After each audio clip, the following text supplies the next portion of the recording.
He and 9 other plaintiffs, including his publicists, have brought a $250 million lawsuit against the New York Times, essentially alleging them of libel and false light invasion of privacy. So Justin Baldoni's lawyer, Brian Friedman, he told BBC's partner CBS that the newspaper aided and abetted a smear campaign designed to revitalise Lively. Generated her negative press and led to a series of clips of her being insensitive in one way, shape, or form with other interviewers in the past. She has no one to blame but herself for that. The press tour is part of that pay package. Right. You have to show up with a smile on your face and be polite to people who are not lobbing, difficult questions at you. They're soft. The point that Justin's team is making in kind of complying with what they're viewing as threats made on her behalf against Justin is like, well, there's this financial consequence to everything in addition to the strike consequences too, right? So they filmed May to June, then shut down for the strike, and then they were down until January. But I think that the strike lifted in November, but then she had all these return to work. This text from Blake Lively is insane. If you knew me in person longer, you'd have a sense of how flirty and yummy the ball busting would play. It's my love language, spicy and playfully bold, never with teeth. What? It's a crazy text. What are you insinuating? Like, is that a joke? Yeah. I was blown away reading it. I really was blown away, and honestly, weirded out. We're dealing with a weird on our hands because this crazy. Got a TikTok tip. Wow, that was amazing to say. I want to say it again. I got a TikTok tip and had a conversation with somebody who runs the Be Better company. You guys might know him, Marcos. We're going to get to him and an email that he sent me. And there's an amazing fact here in that this TikToker, Marcos, who runs the Be Better company, actually was Team Blake Lively when this all began. And then did this crazy thing called reading Justin Baldoni's count. At times where people ignore the red flags and say, let's just keep pushing, those are the times where you fail. The majority of things that we're buying are created by men. You always learn more from your failures than you do your successes. I love creating, and I think that as women, you're not often given authorship, yet women represent 85% of people making purchases in homes across all categories. Yet the majority of things that we're buying are created by men. Blake Lively did not even read the book that the movie was based on. Correct. And we're not talking War and Peace. And then she wanted to, ixnayed all of the wardrobe choices, because when you're making a movie about a poor woman who's suffering from domestic violence, you want her to look like she has money. Right. That Blake said. That's what she did. She looks like she has money. Yep. And she's dressing in florals. And then she's going on this press tour, pushing her liquor line and her hair care line, because that's what women who are trying to escape with their lives are worried. Could a single leaked document bring down one of Hollywood's most beloved stars? Some say it already has, and that Blake Lively's career may never fully recover. That's right. A storm is swirling through Tinseltown, powerful enough to topple reputations, sever friendships, and derail entire futures.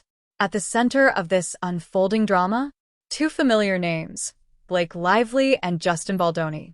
What began as a highly anticipated partnership for the film adaptation of It Ends With Us has spiraled into what some insiders are calling the most chaotic behind-the-scenes implosion Hollywood has seen in years. And according to the whispers echoing across social media, only one of them might come out unscathed.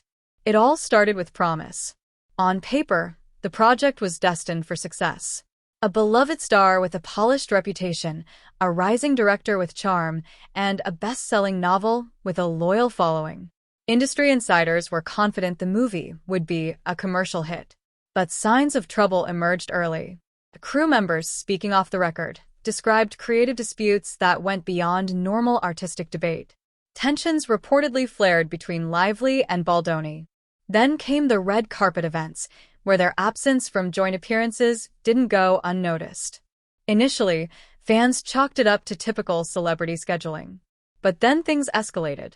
One witness came forward, claiming to have overheard a hushed but heated confrontation between the co-stars during filming, reportedly sparked by sudden script changes. On its own, the incident may have seemed minor. But when combined with the earlier whispers, it suggested a breakdown in the partnership. And behind the scenes, the situation was said to be unraveling fast. The real shock came when documents allegedly from Sony's Human Resources Department began circulating online. Practically overnight, screenshots flooded social media, appearing to show multiple formal complaints filed against Baldoni by actresses on set. The accusations included serious claims: inappropriate conduct, unwanted advances, and a toxic work atmosphere. The documents bore convincing details, corporate formatting, watermarks, and jargon that gave them an air of authenticity. For the casual viewer, it all seemed real. And in Hollywood, perception often carries more weight than truth. The fallout was immediate. Comment sections, X, formerly Twitter, Threads, and celebrity gossip outlets exploded. Some were convinced the documents were legitimate, while others cried foul. The entertainment industry, already hyper-aware of workplace misconduct and accountability, braced for impact. Baldoni's supporters questioned the timing, pointing to the leak as a calculated move to damage his image just as the film neared completion. Meanwhile, Lively's defenders saw the leak as further validation of her reported experiences on set.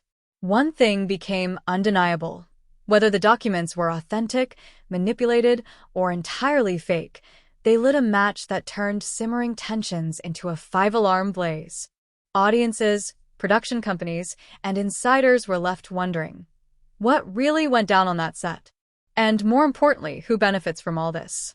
Was this the work of a whistleblower exposing hard truths? Or a strategic strike by someone with a more personal motive? In a world where reputations are carefully curated, even the mere suggestion of wrongdoing can be enough to ruin someone. And in this case, the greatest mystery may not be what the files claim, but who leaked them in the first place. TikTok sleuths dissected the documents line by line, freeze-framing, zooming in, and sharing theories while Baldoni faced an onslaught of criticism. The screenshots spread across Instagram, gossip blogs, and message boards. But skeptics started noticing inconsistencies. Key elements, such as dates and signatures, were missing. Sony's branding was all over the documents, yet there was no clear HR contact or direct validation. And most critically, the supposed complaints didn't appear in any of the legal filings tied to Lively's lawsuit. If these files were the smoking gun, why hadn't her legal team used them from day one? That's exactly the point Baldoni's attorneys zeroed in on. They called the leak highly suspicious and demanded an official probe into its source. The documents appeared the same week Lively amended her lawsuit, adding new allegations. To Baldoni's camp, that timing wasn't accidental. It was a calculated PR move, designed to sway public sentiment before the legal process could play out. Then came a rare intervention from Sony itself. Breaking its usual silence on internal affairs, the studio released a public statement denying any record of HR complaints filed against Baldoni. Zero. Nothing. Nada. In Hollywood, companies typically keep HR matters behind closed doors. But with Sony's name plastered across the documents and media pressure mounting, they broke protocol and distanced themselves from the chaos. That announcement left two equally troubling possibilities on the table. First, the documents were genuine but leaked by someone inside the company, an act that could carry legal consequences. Second, the files were fabricated from scratch. Either way, the implications were serious. If leaked, someone may have jeopardized their job and legal standing. If forged, it could amount to fraud, character assassination, and defamation. The industry went into overdrive. Anonymous producers and agents shared their takes. Some said the files felt legitimate, but possibly tampered with. Others dismissed them outright, citing obvious formatting flaws and irregularities. The only agreement? The timing was suspiciously convenient, lining up too neatly with Lively's new legal filings. To many, it smelled like a targeted campaign. Justin Baldoni wasted no time striking back. He had always denied any wrongdoing, calling the allegations against him exaggerated and sensationalized. But once the leaked files surfaced, he switched from defense to offense. Backed by powerhouse attorney Brian Friedman, Baldoni publicly challenged the credibility of the documents. Friedman's stance was blunt and direct. Produce the originals. If the paperwork was real, it would include verifiable names, dates, and details. Without that, the screenshots were meaningless. Breaking from his usually calm public persona, Baldoni took to social media, openly denouncing the leaks. He insisted that if any truth existed in these claims, there would have been official channels, internal investigations, HR filings, or court evidence. Instead, they appeared online overnight, seemingly timed for maximum reputational damage. For Baldoni, the battle had evolved beyond legal defense. It was now about proving that the entire scandal might have been engineered to destroy him. If Sony's HR department had ever formally investigated him, there would be a paper trail, clear, sealed, and protected under studio protocol. Yet, the so-called HR documents appeared out of nowhere on TikTok, setting the internet ablaze with speculation. That was the turning point. Baldoni decided transparency would be his greatest weapon. To fight back, he began releasing behind-the-scenes material from It Ends With Us. Audio recordings, call sheets, even raw, unedited footage. These clips portrayed an entirely different atmosphere from the one described in Blake Lively's filings. Laughter, teamwork, and on-set camaraderie, not hostility or intimidation. His message was unambiguous. If he had done wrong, he would face accountability. But he insisted Blake's accusations were exaggerated, twisted, or entirely fabricated for dramatic effect. To understand how this feud erupted, we rewind to late 2024. That's when Blake Lively filed her first official complaint, painting Baldoni as controlling, aggressive, and tyrannical, someone who made the cast uncomfortable. Justin pushed back immediately, releasing lighthearted videos of the two joking between takes, a stark contrast to her description. His team also pointed out something far more suspicious. Months before the complaint, gossip outlets had already started circulating whispers that Baldoni was difficult to work with. Justin's camp believed that was no coincidence. They argued it was part of a coordinated smear campaign.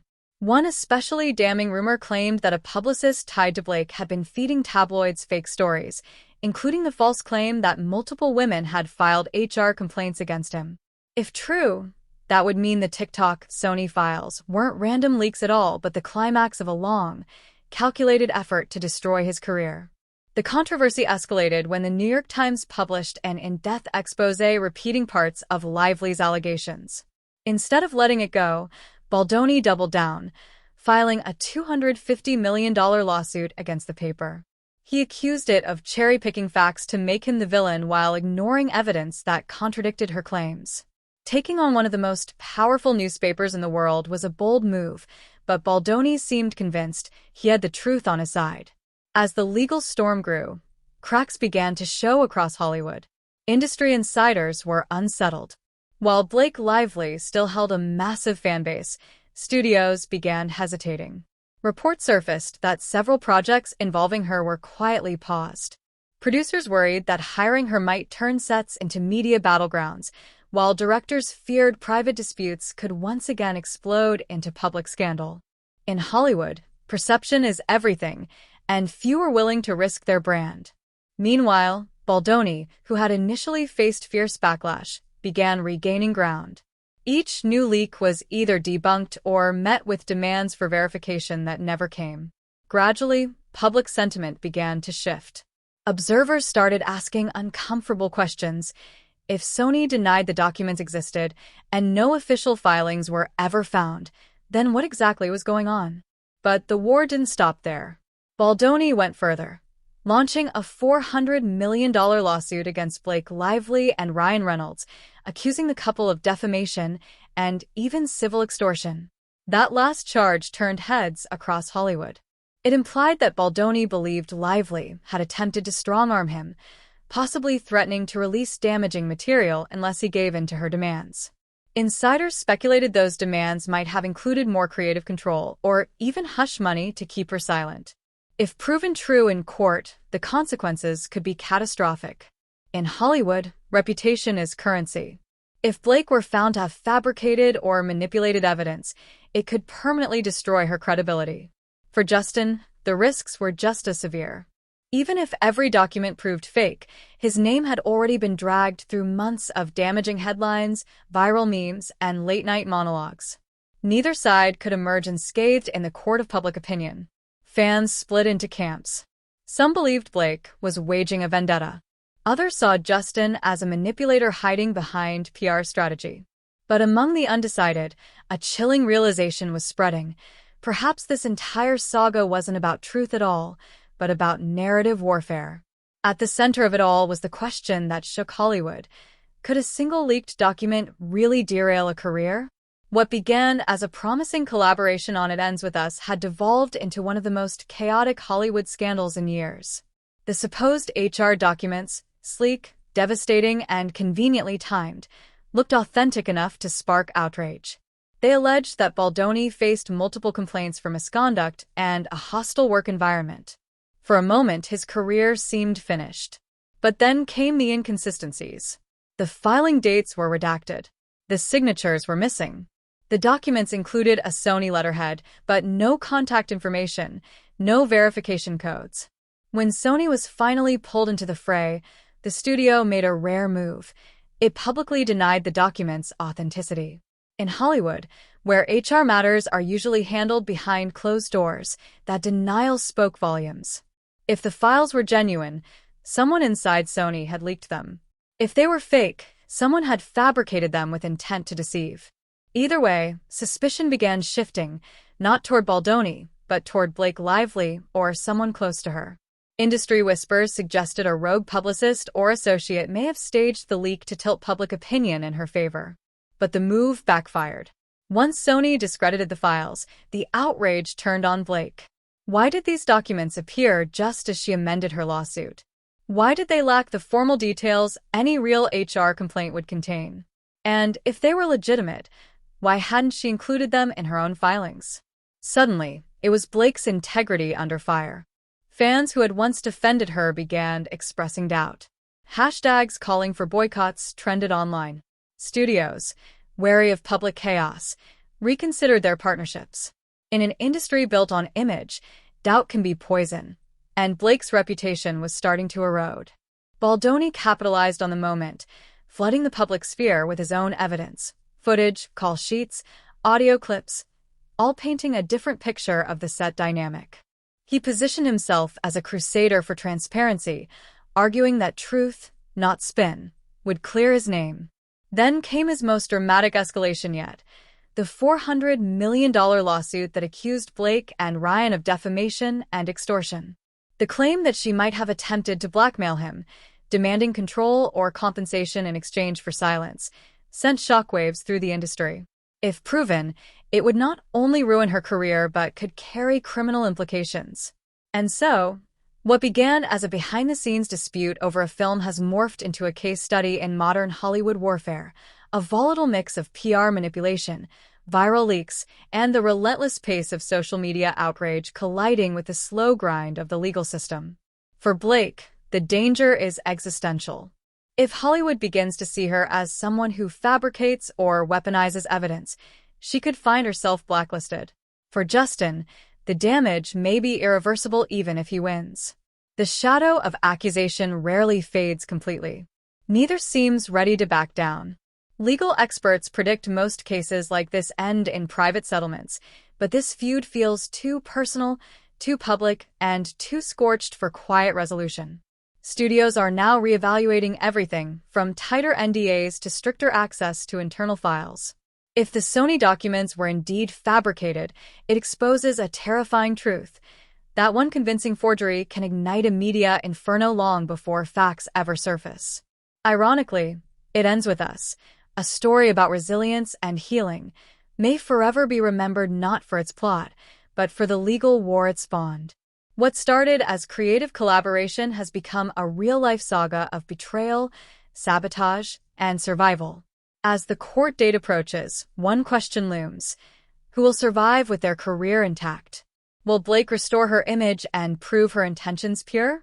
Or will Justin emerge vindicated, holding the receipts and reclaiming his reputation? One thing is certain: in Hollywood, secrets never stay buried, and those who weaponize them often end up their own casualties. As this case marches toward trial, the world is watching. Whether it ends in redemption, ruin, or yet another shocking twist, its echoes will shape how the industry handles truth, power, and perception for years to come.